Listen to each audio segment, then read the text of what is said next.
Fala galera, beleza? Tá começando mais um Meu Amigo Físico. Eu sou o professor Paulo e vou com vocês hoje aprender um pouquinho sobre os modelos atômicos e as partículas que compõem o átomo.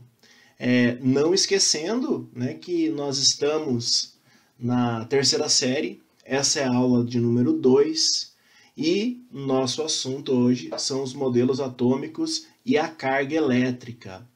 É muito importante lembrar também a você que está nos assistindo talvez pela primeira vez, se inscreva no canal, curta esse vídeo, compartilhe com seus amigos, é claro, se você gostou. Né? Se você não gostou, manda um comentário aí pra gente, né, dizendo o que precisa mudar, o que você acha que precisa mudar no nosso canal, que a gente vai atender o mais prontamente possível.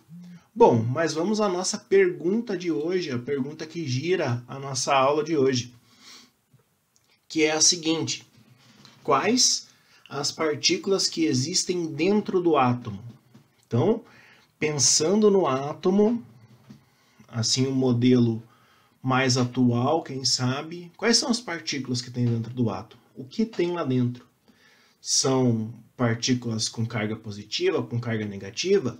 Nós vimos já na aula passada que o modelo do Rutherford-Bohr já trazia, né, noção de carga positiva dentro do núcleo, carga negativa fora do núcleo, mas como que é realmente que funciona isso?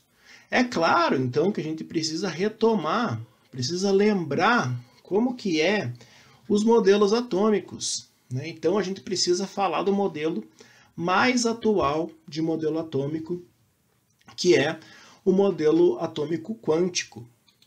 O modelo atômico quântico de Schrödinger, ele vem, né, com os outros cientistas aí contemporâneos a ele, que tem o Planck, tem o Heisenberg, tem outros cientistas, o Born, muito importantes para essa área da mecânica quântica, que contribuíram com esse modelo, né, que é um modelo que interpreta o elétron como uma onda, não só como uma partícula como era anteriormente.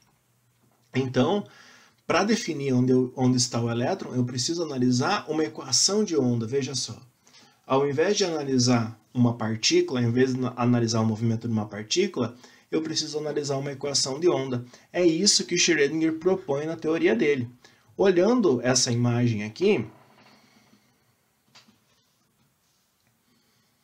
eu posso observar que tem uma carga elétrica positiva aqui no meio, que são os prótons, ou seja, o núcleo, e por fora tem essa eletrosfera composta aí dos elétrons. É claro que essa imagem, pessoal, ela é representativa e muito falha para a teoria da mecânica quântica. Por que que ela é falha? Porque é muito difícil a gente representar uma nuvem de probabilidades aonde esse cara pode estar, o elétron pode estar. Então, eu digo aqui que essa imagem, ela me mostra mais ou menos como seria o modelo quântico, que é um modelo muito difícil de ser representado. Isso, né, ainda mais porque a gente não consegue encontrar o elétron. O elétron, ele é muito difícil de ser encontrado. Nós precisamos analisar várias probabilidades para saber onde o elétron se encontra. Se nós fizermos experimentos para tentar detectar a posição do elétron, ele simplesmente, né, ignora essas possibilidades ali e ele vai, quando você consegue a medição, ele já não vai estar naquele lugar. Ele não vai ficar parado esperando ali. Então, ele está com um movimento constante, ele está com uma alta velocidade, e quando a gente tenta interferir nesse movimento do elétron, fazendo uma medida, né, eu vou lá e dou uma cutucada no elétron, ele já perde todas as propriedades que ele tinha antes. Então, é muito difícil eu saber coisas do elétron, porque ele é muito pequeno e ele é muito rápido. Então, a mecânica quântica, assim como a química, traçam nuvens de probabilidade aonde podem estar esses elétrons, dentro do átomo, é claro. E você pode observar aqui nessa imagem que essas nuvens de probabilidade, elas vão depender muito das camadas de energia que você possui. Lembram daquelas camadas de energia lá? S, P, D, F, né, que você tinha lá aquela distribuição de Linus Pauling, na camada K, L, M. Tudo isso daí vai interferir na suposta posição do elétron, nessa nuvem de probabilidades onde o elétron pode estar. Você pode ver nas imagens que os lugares que são mais escuros é onde o elétron tem mais probabilidade de estar, e os mais claros ele tem menos probabilidade, mas enfim, ele tem probabilidade de estar em um monte de lugares.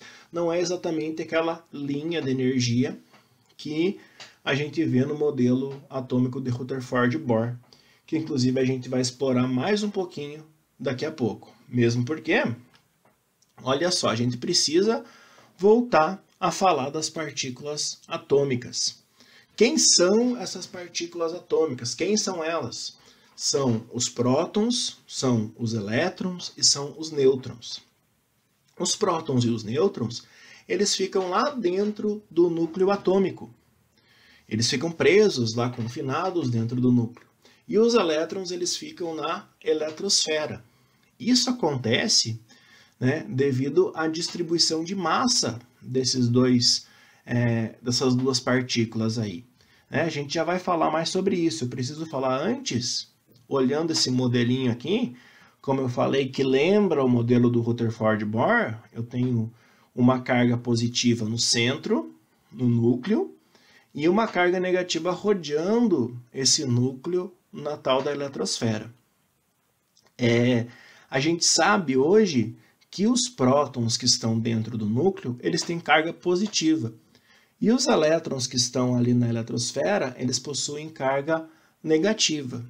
Uma coisa interessante sobre essa distribuição que eu acabei de falar é exatamente que o próton ele tem uma massa 1.800 vezes maior do que o elétron.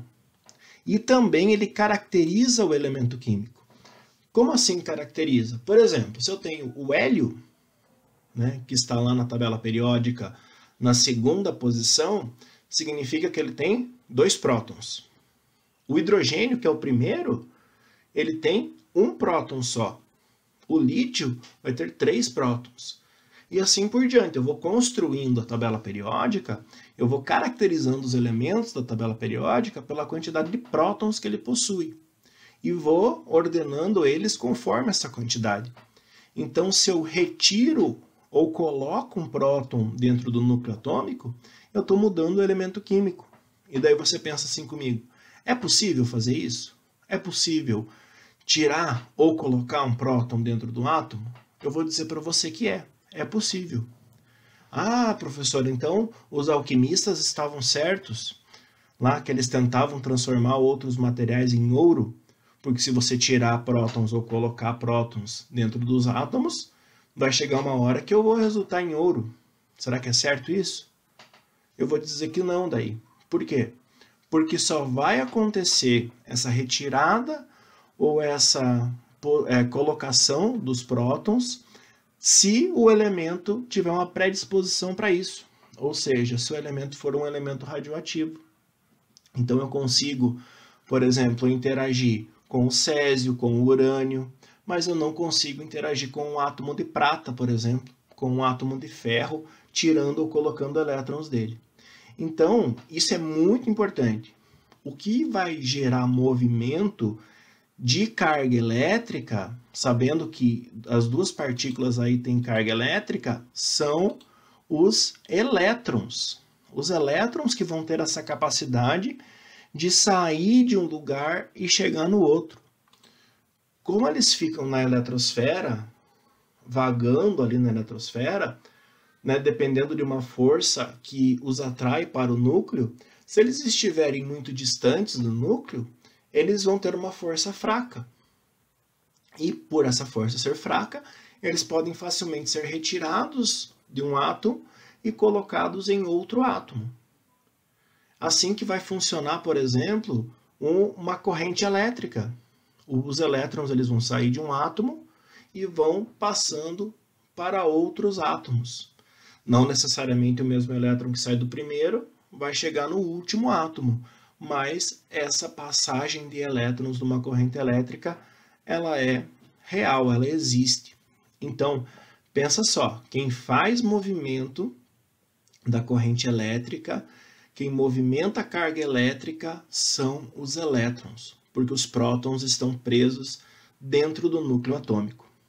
A gente vai conversar mais sobre isso na próxima aula, a gente vai conversar mais sobre as cargas elétricas e vamos falar exatamente quanto vale a carga elétrica de um próton, quanto vale a carga elétrica de um elétron e também do nêutron, se é que ele tem carga elétrica.